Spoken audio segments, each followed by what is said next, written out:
Welcome to this dark corner of the internet, and join me as we explore the true tales of those who have come face to face with the evil lurking beneath the surface. From creatures hiding in the attic to unknown entities, this world holds many mysteries that have yet to be resolved. Whether these stories harbor truths too dangerous to understand, or are stories meant only to invoke fear, that is for you to decide. In the face of this, let us begin with this story told by Redditor Aggressive Future 921 and his encounter with something in the attic. I'll start this off with a description of myself. I'm a 27-year-old male living alone in a nice little 2-story house. I just moved in around a month ago and it's been great. The attic is on the 2nd floor, in the space between the top of the garage and the roof. Up until recently, I never really gave it much thought. However, things have changed. Around 3 weeks ago, I needed to grab something from in the attic. It was a box of clothes that needed to be unpacked. I had unpacked almost everything else and the clothes were the last on the list. So I walked up to the door, unlocked it, and flicked on the light. There were 2 parts of the attic, the small front part where I entered and the main part, which was still dark. I walked forward and turned on the lone light bulb. I found the box I was looking for, and as I picked it up, I happened to glance at the back part of the attic, which was still dimly lit. In the shadows, I saw a tall humanoid creature standing behind some shelves. It saw me and started to run towards me. I dropped the box and sprinted faster than I ever have out of the attic, locking the door behind me. I put my ear to the door to listen for any sounds of the creature, but there were none. Breathing heavily, I slumped down on the floor, leaning against the wall. I was shocked. I tried to ignore it and rationalize it as just my imagination. To prove this to myself, I unlocked and opened the door to the attic. I grabbed the box and left. I didn't notice it then, but the lights had been turned off. In my haste to leave the attic, I had not turned them off. The next few days went by without incident, but 5 days after the day I had seen the creature, the scratching began. As I settled into my bed, I heard it against the wall. My room is directly next to the attic. My mind chalked it up to nothing but house noises, but then it got louder and moved along the wall towards the front of my room.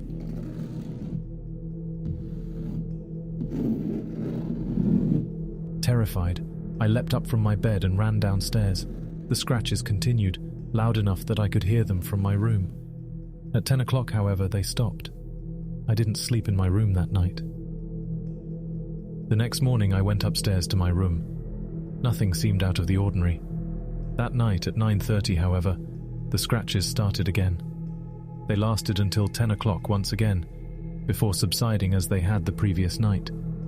This went on for about a week. Each night the scratching was a little bit louder, moving closer and closer towards me, shifting from the wall by my door to my bed. It was 9:30 on the night they would have reached my bed, but no scratches came. I was relieved. I began to slip into sleep, exhausted from the past week. But it didn't last. At 2 a.m. I awoke to a sound. It came from the wall, right next to my bed.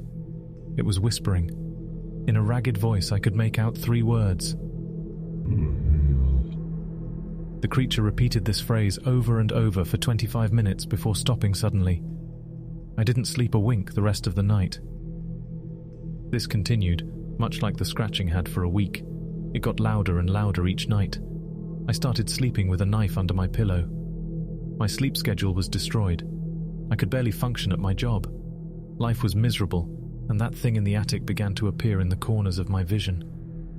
As soon as I turned to look, it was gone.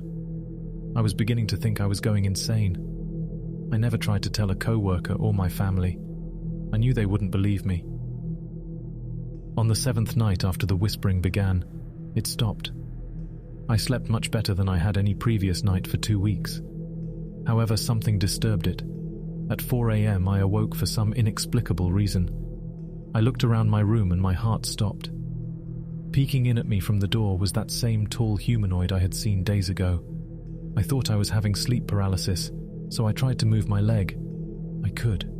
I wasn't paralyzed. Terror filled me, my veins feeling ice cold, my breathing uneven. I couldn't do anything. That creature was blocking my only escape. I was stuck. It approached my bed and whispered in that same ragged voice. I didn't hesitate.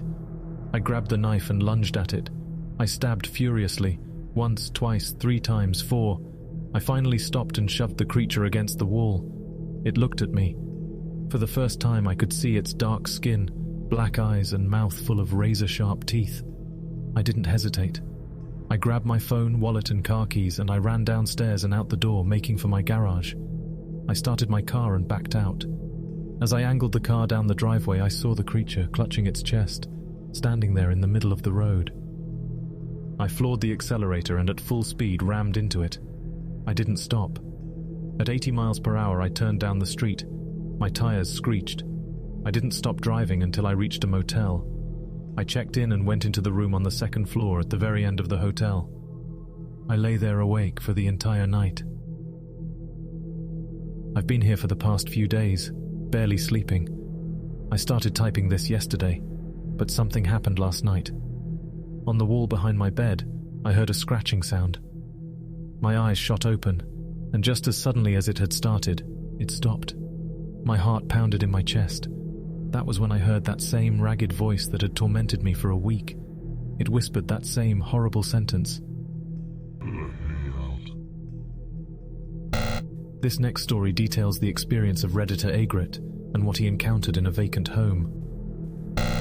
One of my close friends lived next to a house that was always vacant. It would sell, people would move in, and then one day they'd be gone and the house would be up for sale again. One summer, when the house was listed again and the last family had moved out, we decided to go take a tour and eat some Jack-in-the-Box we had picked up. We weren't very smart sometimes and thought it would be cool to play chicken with whatever was haunting this house. My friend was really skinny and crawled through the dog door that led straight into the kitchen, then opened the back door for me. We went through all of the rooms, and it was pretty nondescript, just a typical 50s-style bungalow house with a similar layout to his home, lots of pretty woodwork and built-ins.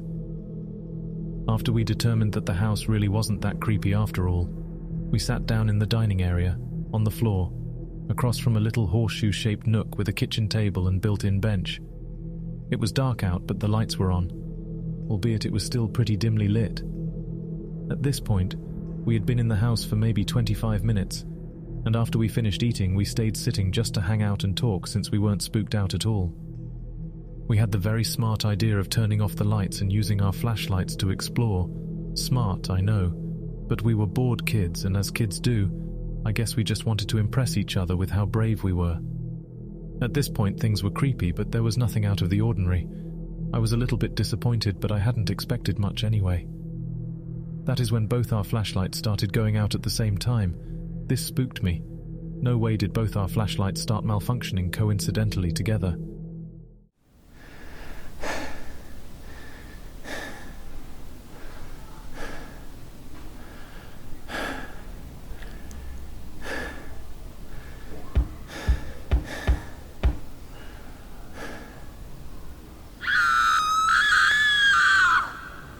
All of a sudden, mid-sentence, completely out of nowhere, my vision went black, and I felt this eerie coldness wash all over me. A feeling so thick I felt like it penetrated through my body down to my bones. At the very same moment this happened, my friend screamed. I virtually could not see anything, and was groping around trying to find something to grab onto. I felt so unsettled and cold. There's really no other word for it. After what felt like hours, I felt my friend's hands in mine, and he pulled me to my feet and dragged me through the house to the back door. He kept pulling on my arm and I still couldn't see anything. We got outside and you know that feeling when you get a whole body shiver and it runs down your spine? As soon as I was outside, that's what I felt, except this was a whole body shiver that started at the tip of my toes and went all the way up to my scalp. And unexpectedly and suddenly, I could see again. My friend was as pale as a sheet and looked absolutely terrified. I felt off and sort of gross, I guess is the best word, and in shock. I told him that I couldn't see at all until I was outside, that it felt like I had been enveloped in blackness. He was just staring at me and I finally asked him why he had screamed. He hugged me, and told me that he pulled me out of the house as soon as I started reaching around like I was blind, because a girl who was completely black and yet see-through crawled out and grabbed me. Now, whether you believe these tales or not is up to you. What is certain, however, is that in the vast size and history of this earth, there is many an unexplainable and mysterious phenomena. Behind every encounter is perhaps an element of truth, a truth that we are never truly alone, that there is something hiding, lurking, waiting to reveal itself. And with that I must depart. But remember, stay safe and always trust your instincts.